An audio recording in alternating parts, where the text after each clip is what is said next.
আঞ্চলিক আবহাওয়া কেন্দ্র কলকাতার দৈনিক আবহাওয়া আপডেট ভিডিওতে আপনাকে স্বাগত। আজ রাজ্যের সর্বনিম্ন তাপমাত্রা রেকর্ড হয়েছে দক্ষিণবঙ্গের সিউড়িতে 11.2 ডিগ্রি সেলসিয়াস, উত্তরবঙ্গের সমতল এলাকায় মাঝিয়ানে 9.6 ডিগ্রি, পাহাড়ে দার্জিলিংয়ে 3.4 ডিগ্রি এবং কলকাতায় ছিল 15.7 ডিগ্রি সেলসিয়াস। জলপাইগুড়ি জেলায় সকালবেলা ঘন কুয়াশা এবং রাজ্যের বিভিন্ন জেলায় হালকা কুয়াশা দেখা গেছে।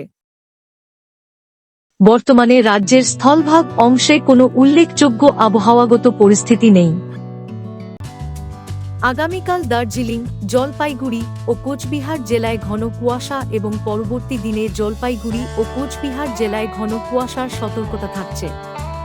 বাকি দিনগুলিতে কোনো সতর্কতা নেই। আগামী 7 দিনে রাজ্যের সর্বত্র আবহাওয়া প্রধানত শুষ্ক থাকবে।